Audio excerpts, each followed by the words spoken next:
نام اللہ تبارک و تعالی نے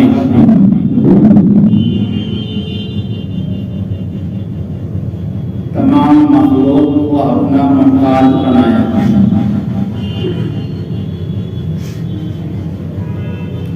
ساری کائنات میں سب سے زیادہ محتاج اگر کوئی ہے تو انسان ہے. ساری کائنات کو اللہ نے انسانوں کے لیے پیدا کیا، لیکن ان تمام چیزوں میں زیادہ محتاج ہر چیز کے اعتبار سے وہ انسان ہے. رہائش کے اعتبار سے، کھانے پینے کے اعتبار سے، سونے کے اعتبار سے، تمام چیزوں کے اعتبار سے سب سے زیادہ اللہ نے انسان کو محتاج بنایا.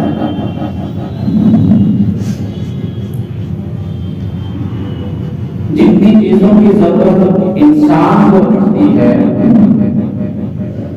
اتنی چیزوں کی ضرورت دیگر چیزوں کو نہیں پڑتی. کوئی جانور ہے، اس کی غذا مخصوص ہے، اللہ تعالیٰ نے اس کے لیے خاص انتظام بنا دیا ہے کہ بہت زیادہ محنت نہیں کرنا. لیکن انسان کو ان چیزوں کو حاصل کرنے کے لیے بڑی محنت کرنی پڑتی ہے. اب حاصل کرنے کے لیے اللہ تعالیٰ نے دائرہ بنایا کہ دنیا میں جو چیزیں ہیں ان میں اللہ نے ترتیب بنائی ہے. ان چیزوں کو اللہ نے حلال قرار دیا ہے اور ان چیزوں کو حرام قرار دیا. کیوں؟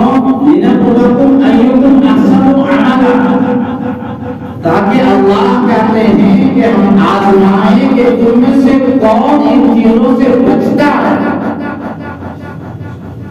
کون تم میں سے حلال کو اختیار کرتا ہے اور حرام سے بچتا ہے.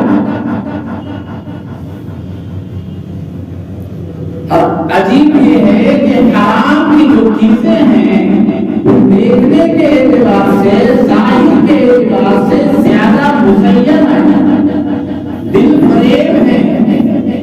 انسان کا رجحان اس کی طرف زیادہ ہوتا ہے بنسبت حلال چیزوں کی.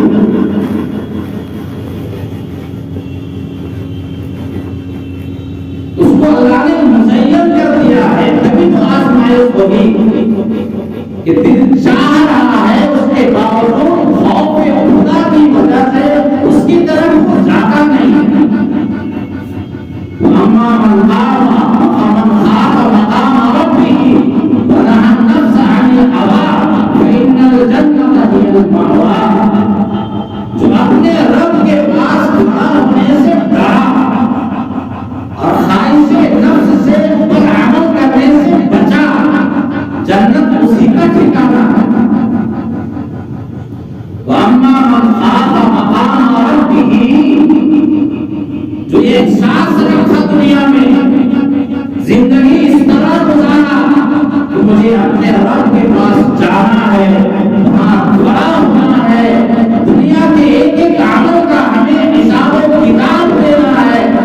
واما من خاف مقام ربه ونهى النفس عن الهوى، نفس کو روکا خواہشات پر عمل کرنے سے، حرام پر عمل کرنے سے، لغویات پر عمل کرنے سے، اس کے قریب جانے سے، بری باتوں سے قریب جانے سے اپنے نفس کو روکا.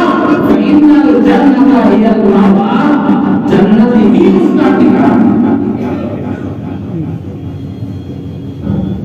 جب اللہ تعالیٰ نے جنت کو پیدا کیا تو جبرائیل علیہ السلام سے کہا کہ ایک نظارہ آ گیا. جب گئے اس کے قریب ایسا پایا کہ اللہ آپ کی مخلوق میں سے کوئی ایسا نہیں ہوگا اس پہ جانا نہیں چاہتا، سب اسی میں جائے. اس کے بعد اللہ تعالیٰ نے جنت کے قریب قریب مشقتوں کو، پریشانیوں کو، مصیبتوں کو، طرح طرح کی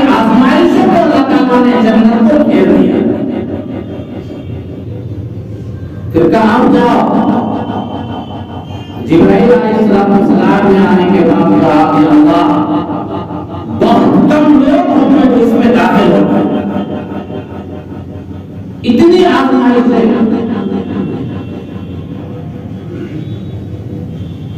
اتنی آزمائشیں اور اتنی مشقتوں پر عمل کرنے والے بہت کم لوگ ہوں گے۔ پھر اللہ نے جنت و جہنم کو جب بنایا کہ جاؤ اس کا نظارہ کر کے آؤ، جبرائیل علیہ السلام نے فرمایا یا اللہ جہنم میں کوئی نہیں جانا چاہے، اتنی خطرناک جگہ۔ پھر اللہ تعالیٰ نے اس کے قریب خواہشات، شہوات کو، دل فریب چیزوں کو مزین کر دیا، کہا اب جاؤ۔ جبرائیل علیہ السلام نے فرمایا ایسا لگتا ہے کہ سب اسی میں جا گئے۔ اسی لیے نبی علیہ السلام نے ارشاد فرمایا حفت الجنت بالمکارہ، جنت کو گھیر دیا گیا ہے پریشانیوں سے، وحفت النار بالشہوات، اور جہنم کو گھیر دیا گیا ہے خواہشات سے، شہوات سے، اچھی چیزوں سے گھیر دیا گیا۔ تو اللہ تعالیٰ نے دنیا میں جو ہمیں بھیجا، تو بھیجنے کے بعد ایک دائرہ بنایا، یہ حلال ہے یہ حرام، اور فرمایا الحلال بین والحرام بین، حلال بھی واضح ہے حرام بھی واضح ہے، وبینہما مشتبہات، اور ان دونوں کے درمیان کچھ چیزیں ہیں جس کا حلال و حرام ہونا واضح نہیں ہے۔ فمن اتقی الشبہات، جو ان چیزوں سے بچے گا، جو شبہ والی چیزیں ہیں، حرام سے تو بچنا ہی بچنا، ان چیزوں سے جو بچے گا جس میں شبہ ذرہ برابر بھی حلال و حرام کا شبہ ہے، استبرأ لدینہ وعرضہ، تو اپنی عزت بھی بچا لے گا، اپنے دین کو بھی بچا لے گا۔ وَمَنْ وَقَعَ فِي الشُّبْهَاتِ، اور جو شبہات میں پڑ گیا یہ سمجھ کر کے ارے اس کو حلال و حرام پتہ ہی نہیں ہے، ارے ہو سکتا حلال ہو اس کو اختیار کر لیتے ہیں۔ نبی علیہ السلام نے ارشاد فرمایا وقع فی الحرام، حرام میں پڑ کر رہے۔ اور آگے ایک مثال دیا، رسول اللہ صلی اللہ علیہ وسلم نے فرمایا کہ ہر بادشاہ کا ایک بارڈر ہوگا، اس زمانے میں سمجھئے ہر ملک کا ایک بارڈر ہے، اس کا ایک دائرہ بنا ہوا ہے کہ وہاں سے کراس نہیں کرنا، اگر پاسپورٹ کے وہاں سے کراس کر گئے تو حکومت پکڑ لے گی، پولیس پکڑ لے گی۔ تو ہر بادشاہ کا ایک چراگاہ ہوتا تھا جہاں بارڈر لگا رہتا تھا کہ اس کے قریب نہیں آنا ہے۔ نبی علیہ السلام نے ارشاد فرمایا کہ اگر کوئی آدمی اپنے جانور کو اس کے قریب چرائے گا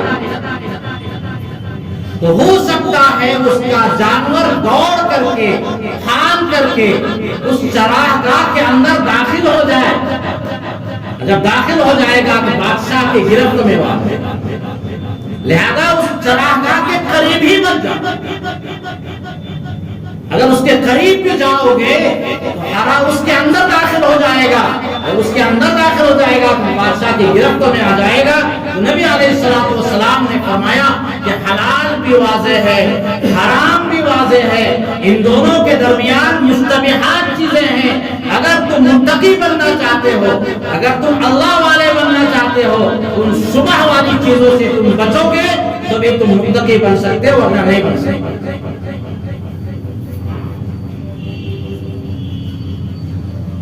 اسی لیے نبی علیہ السلام نے ارشاد فرمایا طلب کسب الحلال فریضۃ بعد الفریضہ، مال حلال کا تلاش کرنا،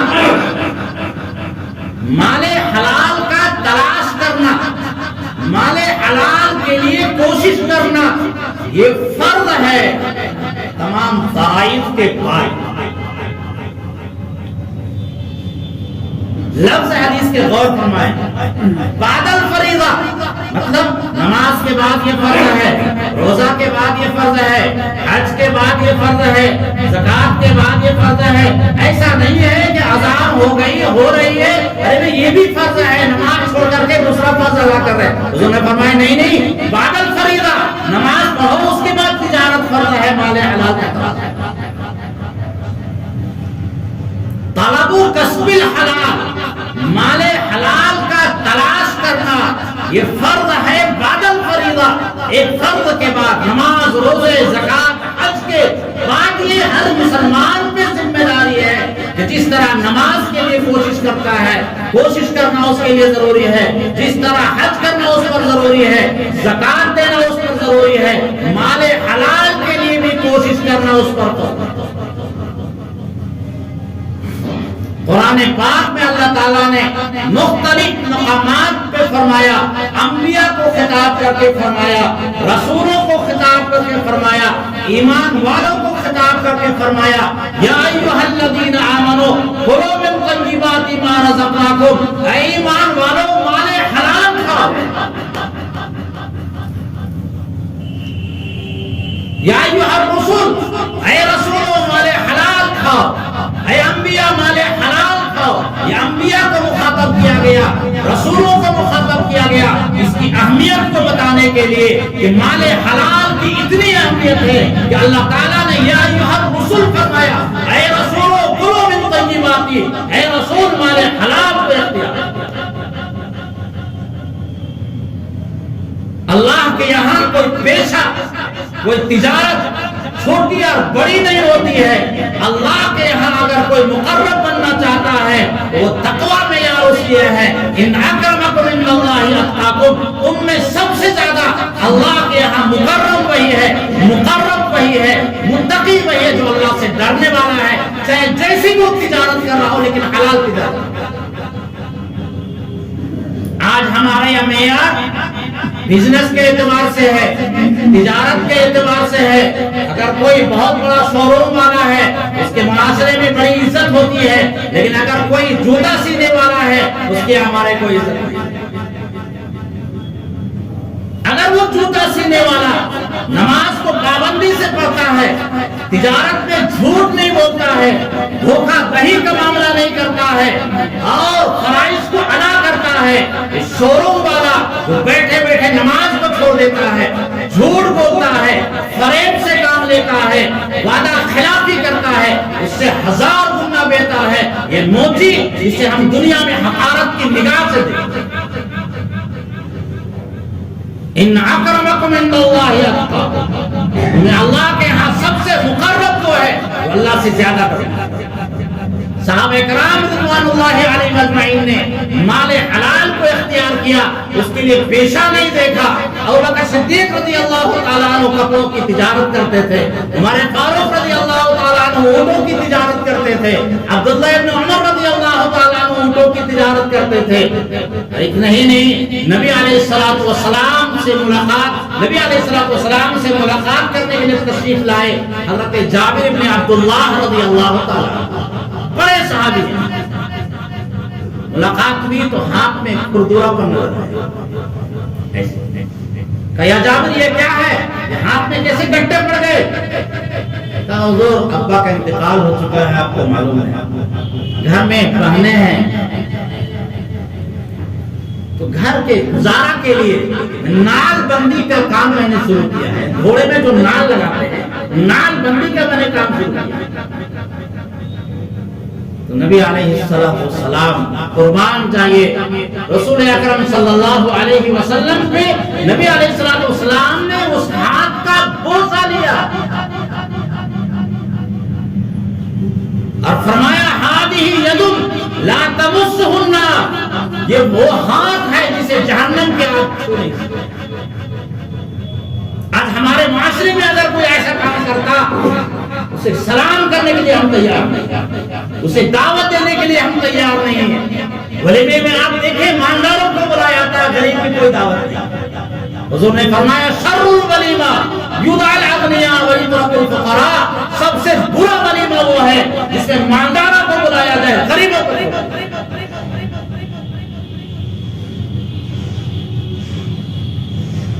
حضور نے فرمایا اللہ کے کچھ انس ایسے بندے ہوتے ہیں جو اگر دروازے پہ جائے تو دھکا دے دیا جائے، مدفوع بالباب، رشتہ کا پیغام بھیجے تو پیغام نہ قبول کیا جائے، لیکن اللہ کے ہاں ان کا ایسا مرتبہ ہوتا ہے، ایسا مرتبہ ہوتا ہے اقسم علی اللہ لأبرہ، کہ اگر وہ اللہ کی قسم کھا لے تو اللہ ان کی قسم کو پوری کر دیتا ہے، قسم توڑنے کا موقع نہیں دے۔ ہم نے معیار بدل ڈالا، معیار تھا تقوی، ہم نے بزنس کو معیار بنا دیا، معیار تھا تقوی، ہم نے برادری کو معیار بنا دیا، معیار تھا تقوی، ہم نے مال کو معیار بنا دیا۔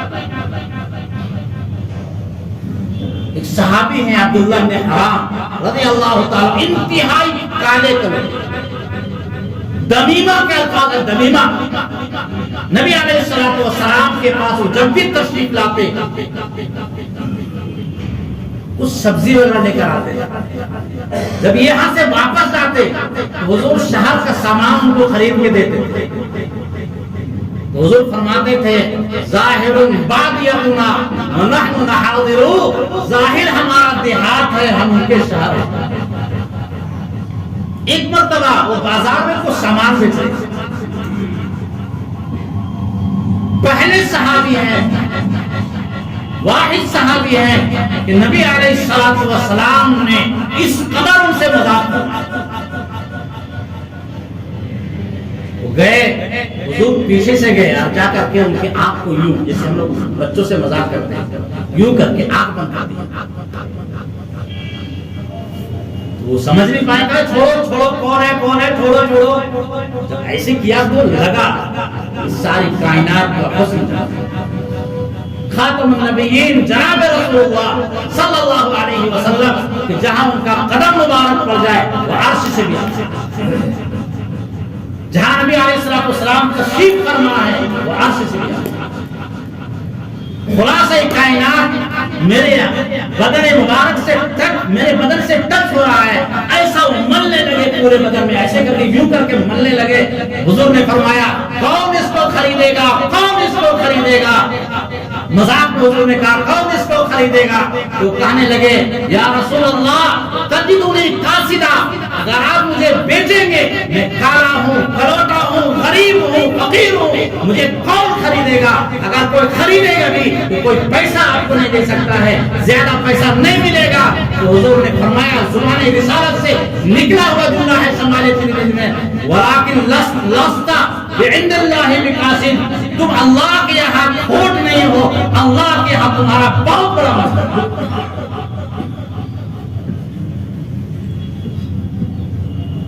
آج ہمارے پاس 2 روپیہ اگر پیسہ آ جائے تو ہم سلام کرنے کے لیے تیار ہیں، چاہے وہ 5 وقت کی نماز پابندی سے پڑھتا ہو، روزہ پابندی سے رکھتا ہو، لیکن ہم اسے بیٹھنے کے لیے تیار نہیں، اسے تم سے بات کرتے ہیں، آپ کہنے کے لیے تیار نہیں۔ یہ مزدور اگر وہ پابندی سے نماز پڑھتا ہے اور مزدوری اگر کر رہا ہے تو ہم سے 1000 گنا لاکھ گنا وہ اچھا ہے۔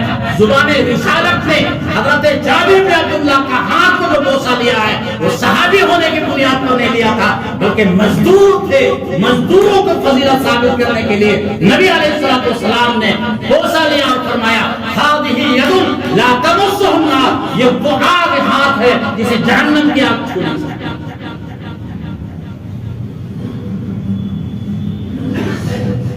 لیکن شرط کیا ہے؟ شرط ہے مال حلال کا اختیار۔ بخاری کی روایت میں ہے کہ نبی علیہ السلام نے فرمایا مجھے وہ شخص پسندیدہ ہے جو صبح صبح رسی کو لے کر کے جنگل میں جاتا ہے، لکڑیاں کاٹتا ہے اور بازار میں آ کے فروخت کرتا ہے۔ وہ شخص اس آدمی سے 1000 گنا بہتر ہے جو بازار میں قوت ہونے کے باوجود، طاقت ہونے کے باوجود لوگوں سے مانگتا ہے کہ لوگ چاہے دیں یا نہیں۔ تو مال حلال کے لیے تجارت کرنا، مال حلال کے لیے کوشش کرنا، یہ ہر مسلمان کا فرض ہے۔ اور مال حلال کے بغیر نہ عبادت قبول ہوتی ہے، نہ نماز قبول ہوتی ہے، نہ روزہ قبول ہے، نہ حج قبول ہے۔ ساری کائنات کی عبادتیں اگر جمع کر دی جائے اور مال حلال وہ اختیار نہیں کر رہا ہے، وہ عبادت ہمارے چہروں پہ ڈال دی جائے گی، پھینک دی جائے گا کسی کام سے۔ نبی علیہ الصلوۃ والسلام نے ارشاد فرمایا اربعون اذا كنا فيك فلا عليك ما فاتك الدنيا، اگر ساری دنیا تم سے چھین لی جائے اور 4 نعمتیں تیرے اندر اگر پائی جاتی ہے، 4 صفتیں تیرے اندر پائی جاتی ہے، تم سب سے بڑے کامیاب ہو، تجھے کوئی غم ہونے کی، غم زدہ ہونے کی ضرورت نہیں۔ حفظ و امانت، ایمان کی حفاظت کرنا، حسن و خلیقت، اور اچھے اخلاق کا ہونا، وعفت فی تومت، اور مال حلال کا اختیار کرنا، واداء امانت، اور اگر کسی کی امانت ہے تو امانت کو ادا کرنا۔ یہ 4 صفتیں اگر کسی کے اندر پائی جاتی ہے، ایمان کی حفاظت کرتا ہے، اپنے بھی اپنے بال بچوں کی بھی مال حلال وہ اختیار کرتا ہے، اچھے اخلاق والا ہے، امانت کو ادا کرتا ہے۔ حضور فرماتے ہیں ساری دنیا تم سے چھین لی جائے، سب کچھ ختم ہو جائے، گھر تمہارا جل جائے، دولت تمہاری چلی جائے، کوئی افسوس کی بات نہیں ہے۔ کل قیامت میں اللہ تعالیٰ وہ نعمتیں تمہیں عطا فرمائیں گے، وہ نعمتیں عطا فرمائیں گے کہ دنیا کا سارا غم انسان کو، لیکن شرط وہی ہے کہ ہمارا مال حلال کو اختیار۔ عبداللہ بن مبارک رحمۃ اللہ علیہ امیر المؤمنین فی الحدیث، امام بخاری علیہ الرحمہ کے شاگرد رشید، استاد محترم امام ابو حنیفہ رحمۃ اللہ علیہ کے شاگرد رشید، امیر المؤمنین فی الحدیث تھے، اتنے بڑے عالم تھے، اتنے بڑے عالم تھے کہ ایک مرتبہ ہارون رشید اپنے مقام رائے میں بیٹھا ہوا تھا محل میں، زور سے نعرے تکبیر اللہ اکبر کی آواز آئی، گھبرا گیا بادشاہ وقت، اس کو لگا کسی نے ملک پر حملہ کر لیا۔ ان کی بیوی زبیدہ نے کسی کو بھیجا پتہ لگاؤ کیا ہوا، آئی تو مسکرا رہی تھی، کیا ہوا؟ کہا بادشاہ وقت آیا ہوا ہے، بادشاہ دنیا آیا ہوا ہے۔ تو ہارون رشید نے کہا کہ میرے علاوہ کون بادشاہ ہے؟ کہ نہیں، عبداللہ ابن مبارک رحمۃ اللہ علیہ آئے ہوئے ہیں جو آپ سے بڑے بادشاہ ہیں، آپ کی حکومت جسم کے اوپر ہے، آپ سے لوگ ڈرتے ہیں، وہ حکومت کی بنیاد پر ڈرتے ہیں، فوج کی بنیاد پر ڈرتے ہیں۔ آپ اگر کہیں جاتے ہیں نعرہ اگر لگا رہا ہے تو چاپلوسی میں لگا رہا ہے، لیکن عبداللہ مبارک وہ بادشاہ ہیں جن کی حکومت دلوں کے اوپر ہے، ان کے پاس پیسہ نہیں ہے، دولت نہیں ہے، لیکن پورا علاقہ ان کے استقبال میں آیا ہوا ہے، اور سبوں نے زور سے کہا اللہ اکبر، اتنا زور سے لگایا کہ پورا علاقہ دہل اٹھا۔ ان کا جب انتقال ہوا تو کسی بزرگ نے خواب میں دیکھا، پوچھا حضرت کیا معاملہ رہا؟ کہ اللہ کا بڑا فضل رہا، لیکن جو لوہار میرے گھر کے بغل میں رہتا تھا اللہ نے ایک درجہ مجھ سے زیادہ اوپر دیا۔ تو بزرگ پریشان ہو گئے کہ حدیث پاک کا پڑھانے والا امیر المومنین فی الحدیث اتنا بڑا بزرگ، اور وہ لوہار جو لوہاری کا کام کر رہا ہے اس کے اندر کون سی ایسی صفت تھی جس کی بنیاد پر اللہ تعالیٰ نے ایک درجہ کو بڑھا دیا۔ ان کے گھر میں گئے، ان کے اہلیہ سے معلوم کیا کہ وہ کیسی عبادت کرتے تھے۔ وہ خاص تو عبادت نہیں کرتے، ایک بات ہوتی تھی کہ عبداللہ مبارک رحمۃ اللہ علیہ جب رات میں تہجد کے لیے اٹھتے تھے، یہ ٹکر ٹکر ان کو دیکھتے تھے کہ ہم بھی اگر دن میں خالی رہتے، تھکے نہیں رہتے، تو ہم بھی رات بھر اللہ کی عبادت۔ اب دوسرا وہ کام کرتے تھے کہ جب لوہار پیٹتا ہے لوگوں کو، پیٹتے رہتے تھے، اور جو ہی ان کے کان میں اللہ اکبر کی آواز آئی، لوہا اگر یہاں ہے ہتھوڑا نیچے نہیں کرتے تھے، یوں کر کے پھینک دیتے، اب نہیں، یہ بھی نہیں کرتے تھے چلو اذان ہو جائے گی، اس کے بعد نماز ابھی بہت ٹائم ہے، اس کے بعد کچھ کر لیں گے نہیں. جو ہی اللہ اکبر کی آواز آئی لوہا یوں لوہا اگر یہاں چلا گیا تو الٹا پھر کہ اب اللہ کی آواز کے بعد اللہ کی پکار کے بعد اب دنیا کا کام بند. پہلے نماز پڑھیں گے عبادت فریضہ. ہر فرض کے بعد یہ فرض ہے. اس بنیاد پر تو بزرگ نے فرمایا یہی وہ عمل ہے جس کی بنیاد پر اللہ تعالیٰ نے اس لوہار کو ایک گنا زیادہ فضیلت عطا فرمائی. عبداللہ مبارک میرے بھائیوں اللہ تعالیٰ کے یہاں اللہ تعالیٰ تقوی کی بنیاد پر اللہ کے یہاں مرتبہ ہے. کسی پیشے کی بنیاد پر نہیں, کسی تجارت کی بنیاد پر نہیں, مال و دولت کی بنیاد پر نہیں, کسی حکومت کی بنیاد پر نہیں, جاؤ حسب کی بنیاد پر نہیں. اللہ کے یہاں جو مرتبہ ہے اور اللہ کے یہاں کسی کو مقرب اگر بننا ہے اتق المحارم تکن اعبد الناس. نبی علیہ الصلوۃ والسلام نے فرمایا حرام سے بچو سب سے بڑے مالدار بن جاؤ گے. اتق المحارم تکن اعبد الناس. حرام سے بچو سب سے بڑے مالدار بن جاؤ, سب سے بڑے عبادت گزار.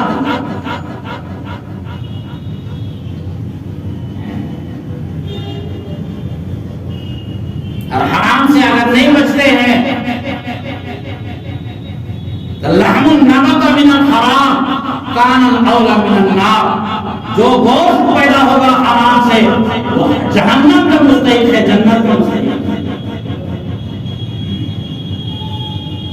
لحم النمط من الحرام, جو گوشت پیدا ہو حرام سے کان الاولی من النار, وہ جہنم کا مستحق ہے, جنت کا مستحق نہیں ہے. اور نبی علیہ الصلوۃ والسلام نے فرمایا کہ اگر کوئی شخص بکھرے ہوئے بال, گندے کپڑے, پریشان ہو کر کے پیدل سفر کر کے کعبہ کا حج کرنے جاتا ہے اور جانے کے بعد کعبے کی دیوار کو پکڑ کر کے رو رو کر کے گنگنا کے کہتا ہے یا ربی یا ربی, یا اللہ ہماری پریشانیوں کو دور فرما دے, امت مسلمہ کی پریشانیوں کو دور فرما دے. حضور فرماتے ہیں کیف یستجاب, اس کی دعا کیسے قبول ہو سکتی ہے. مطعمہ حرام مشربہ حرام ومأکلہ حرام, اس کا کھانا بھی حرام ہے, اس کا پینا بھی حرام ہے, اس کا لباس بھی حرام ہے. کعبے کی دیوار کو پکڑ کے بھی اگر وہ رو رو کہتا ہے اللہ اس کی دعا کو قبول نہیں کر سکتا. آج ہم پریشان بہت زیادہ ہیں, ہر طرف مسلمان پریشان ہیں, وظائف پڑھ پڑھ کے لوگ تھک جا رہے ہیں, لیکن اللہ پریشانیوں کو دور نہیں کر رہا ہے. اس کی وجہ یہ ہے کہ مال حرام کے ہمارے یہاں ہم برائے نام مسلمان رہ گئے. لا يبقى من الاسلام الا اسمه ولا يبقى من القران الا رسمه. زمانہ ایسا آئے گا کہ مسلمان کا نام باقی رہ جائے گا اور قرآن کے حروف باقی رہ جائیں گے. عبد الرحمن ہمارا نام ہے, عبد الرحیم ہمارا نام ہے, نام تو صحیح ہمارا مسلمان کا ہے لیکن کام ایک بھی ہمارا مسلمان.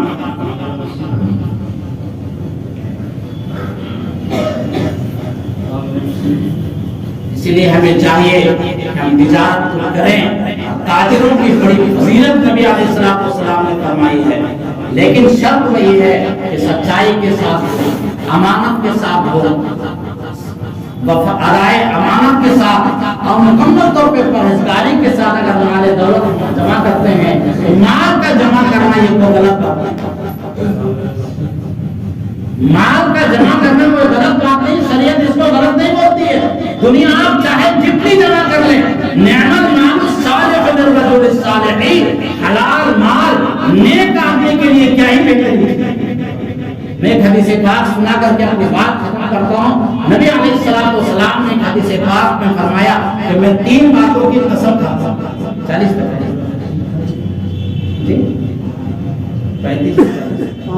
40 نبی علیہ الصلوۃ والسلام نے فرمایا میں 3 باتوں کی قسم کھاتا ہوں. اور ایک حدیث بیان حضور نے کہا فحفظوا, اس کو اچھی طرح سے یاد کر لینا. حضور کا جملہ ہے, پہلا جملہ حضور نے فرمایا ما نقص مال وعبد من صدقہ.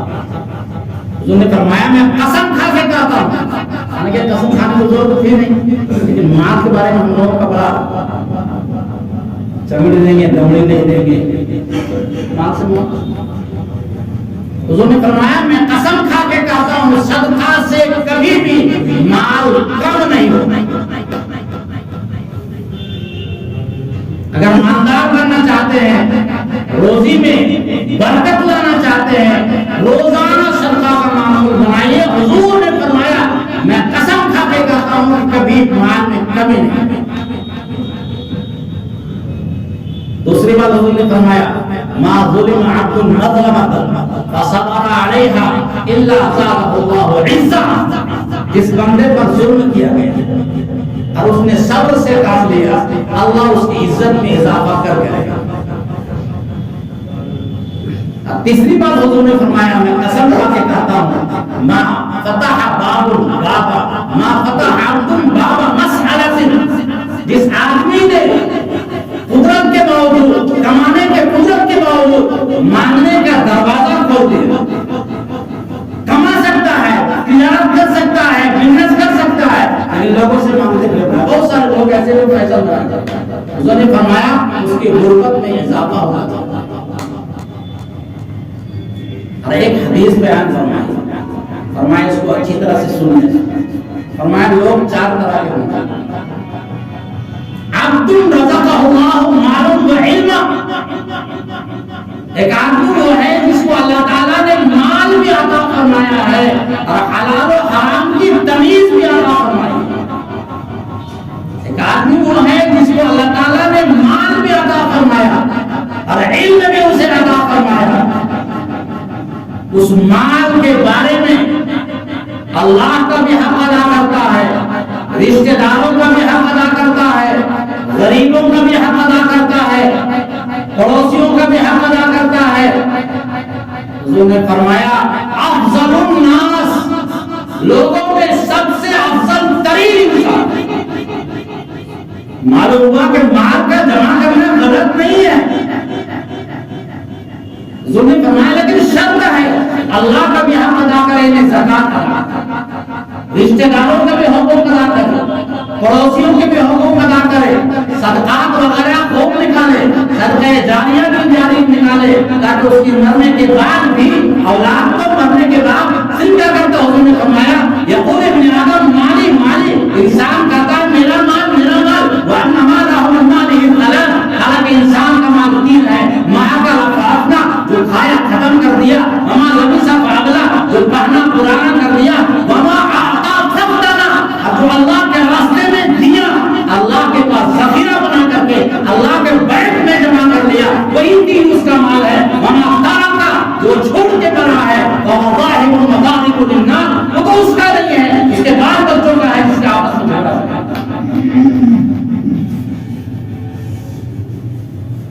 حضور نے فرمایا کہ سب سے افضل انسان وہ ہے جس کو اللہ تعالیٰ نے مال بھی عطا فرمایا، علم بھی عطا فرمایا، حلال و حرام کی تمیز اسے عطا فرمائی اور دونوں کے تقاضے کے مطابق وہ عمل کر رہا ہے. حضور نے فرمایا افضل الناس. دوسرا آدمی حضور نے فرمایا وہ ہے جسے اللہ تعالیٰ نے علم کو عطا فرمایا ہے لیکن مال نہیں دیا. لیکن وہ یہ کہتا ہے اس کی نیت کی تھی، بار بار کہتا کاش کہ اللہ تعالیٰ مجھے بھی مال عطا فرماتا تو میں اسی نیک آدمی کی طرح خرچ کرتا جس طرح سے یہ نیک آدمی خرچ کرتا ہے. حضور نے فرمایا فرما سوا دونوں برابر برابر، دونوں افضل الناس ہے صرف نیت کی بنیاد پر. اب تیسرا فرمایا ایک آدمی وہ ہے جس کو اللہ تعالیٰ نے مال تو دیا ہے لیکن اس کے پاس علم نہیں ہے. یقبض فی مالی، مال میں جیسے تیسے خرچ کرتا ہے، جہاں جاتا خرچ کرتا ہے، شادیوں میں اس قدر خراب کرتا ہے کہ تصور نہیں کر سکتے ہیں صرف یہ بتانے کے لیے کہ میں مالدار ہوں. اس کا پڑوسی بھوکا مر رہا، پڑوسی کی بیٹی کی شادی کے لیے 200 روپے جمع نہیں ہو رہا ہے اور یہ صرف 5 لاکھ کا ٹائم لگا رہا ہے. یقبض فی مالی، جیسے چاہے خرچ کرتا ہے، کسی چیز کی تمیز نہیں کرتا ہے. زبان رسالت کے الفاظ آپ دیکھیں اتنا بھاری بھرکم لفظ ہم سمجھتے ہیں کہ نبی علیہ السلام نے پورے ذخیرے احادیث میں نہیں فرمایا. حضور نے فرمایا اخبث الناس، لوگوں میں سب سے بڑا خبیث ہے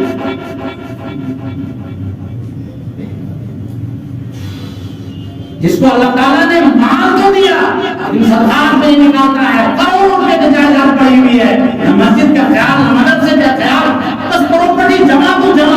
صدقہ جاریہ بھی نہیں کرتا ہے، کسی طرح کا کوئی وقت بھی نہیں کرتا، کچھ بھی نہیں کرتا ہے، بڑا ہوتا ہے۔ فرماتے ہیں اخبث الناس، لوگوں میں سب سے خبیث ترین انسان۔ اور چوتھا آدمی وہ ہے جس کو اللہ نے نہ مال دیا ہے نہ علم دیا ہے، لیکن ارادہ یہ ہے کہ اگر مجھے مال ملتا اسی آدمی کی طرح عیاشی کرتے جس طرح یہ آدمی کر رہا ہے۔ حضور نے فرمایا فوق سوا، دونوں خباثت میں دونوں برابر ہیں، دونوں خبیث ترین آدمی ہیں۔ اللہ تعالیٰ ہم سب کو مال حلال کی توفیق عطا فرمائے، صدقات کا اہتمام کرنے کی توفیق عطا فرمائے۔